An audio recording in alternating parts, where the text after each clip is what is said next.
What's going on, everyone? Welcome back to day 88 of the Bourke Show. 2 8s. That's awesome. What an awesome number.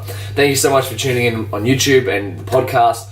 Hope whatever you're up to, you're having an amazing day. I feel incredible. You know why? Because I just had a cold shower. Now, if you've never had a cold shower, I highly recommend trying it. That's actually today's challenge. I'm going to do the challenge right up the front.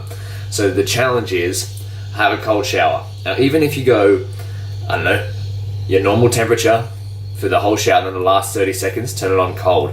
Now, over the past couple of days, I haven't had the greatest sleep quality. I was at a friend's place the other night, and I was a bit late here last night because of a party and whatnot. But, by the way, I'm still at Noosa. I'm here for a wedding today. It's my first wedding. I've never been to a wedding before. I've DJ'd at weddings and stuff like that, but today, in a few hours' time, some of my good family friends are going to get married. So, congratulations, SJ and Paul. But nonetheless, today's episode is going to be on I found some benefits of cold showers, and I've been taking them for, I don't know, majority of this year and some of last year, and I would say 80% of my showers are cold now, like fully cold. I don't turn on any hot water. I get in there and it's cold. And the reason being is because regardless of the facts, I genuinely feel better after them. Just the way I feel, regardless of the health benefits and the science behind it and whatnot. But after the first few times, you do not like it. But I'd say after you do it a half a dozen times, the feeling starts to get addictive. Like even if it's only for like 30 seconds or a minute, it starts to get really addictive. Like when you get in a cold shower and you come out, you've got all this energy.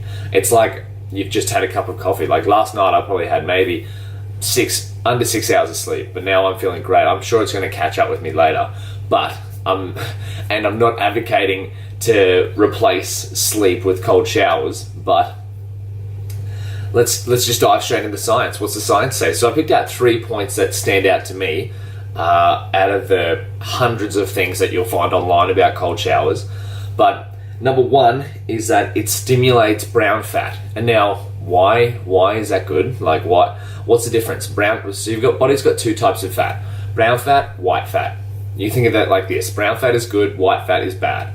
White fat's that fat you get around your gut and your stomach and the fat that people generally see as bad. Whereas brown fat is more, it's actually up in the back of your neck. It's in different locations of the body, but it's good.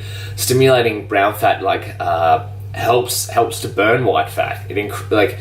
And I don't know the full science behind it, but from what I've read is that taking cold showers, there's been studies done. Just taking a cold shower can stimulate brown fat that much that you can lose up to 9 pounds over the course of a year just by how many calories brown fat burns, because of the stimulation you're giving it from taking cold, from cold exposure. That's what we're looking for. Not necessarily cold showers. Like you could take a cold bath, you could swim in a lake or whatever, but cold exposure is the key here. So that's number one, it stimulates brown fat. Number 2, it improves immunity and circulation.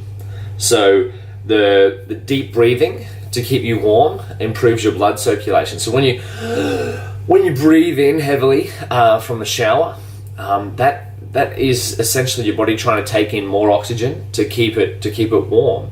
And how does it improve your circulation? So you have increased blood flow around your major organs, so to keep them warm. And with increased circulation, you release more white blood cells, which is good for immunity, and just general circulation, much better. And so again, it's from the cold exposure. It's your body trying to adapt to the cold. And we'll go off on a little bit of a tangent here. Hot showers are totally not necessary. They're a complete luxury, right? And I'm guilty. I've had hot showers my whole life. And you sort of take it for granted sometimes. And whenever the hot water doesn't work in your house or your apartment or whatever, it's a burden. But in the past, cold showers were all people had, and they had to bathe wherever they would find water. And most of the time, if you ever swum in a lake or a pond or whatever, it's not warm often, it's cold. And so the fact that we have hot showers is something to be incredibly grateful for. What's number 3? So number 2 was it improves immunity and circulation through more blood flow around the organs and increased white cell counts. So number 3 is keeps the skin and the hair in good condition. Now, how does it do this? So hot water usually dries out the skin really quickly. It washes away all of your skin's natural oils because it's so hot. It exposes, your pores expand, and the hot water, because it's the molecules in the hot water are moving faster, they wash off all your natural oils in your skin. And cold water temporarily tightens pores, so all the dirt that's on your skin and whatnot, on your face, etc., it temporarily tightens those pores, so dirt can't seep into it and grow into something that you don't want. And so tighter pores prevents the skin from getting clogged, and cold water, as I said, helps to maintain the natural oils of the skin. And so they're my 3 main points. There's hundreds more on the internet, but they sort of appeal to me because I've had skin problems in the past, fat problems in the past, and immune system and circulation problems in the past. So if cold showers can help to stimulate brown fat and burn some calories, and it can improve my blood flow, and it can keep my skin and hair in good condition, well, I can do 30 seconds a day of cold showers. But what I'm up to for the rest of the day, there's a wedding in a few hours. I've got to go down, there's a breakfast. I'm going to upload this podcast, and then, I'm going to upload the podcast. I'll upload the YouTube video in a few days. But then go down to breakfast, go to a wedding. Don't know what to expect from a wedding. I've got to get dressed up in a suit. But I think it should be a good day. It's going to be good fun. I'm going to be dancing. And thought I'd do the podcast nice and early. It is 8:44 a.m. So this is probably one of the earliest podcasts I've ever done. So whatever you're up to, I hope you're having an awesome day. I love you all. Remember today's challenge, have a cold shower. You can have a warm shower, 30 seconds. Try it for one day. If you want to find out more about cold showers, I'd say look up Wim Hof, WIM space HOF. Awesome dude. You'll love all his stuff. But nonetheless, we'll catch you tomorrow. Day 89.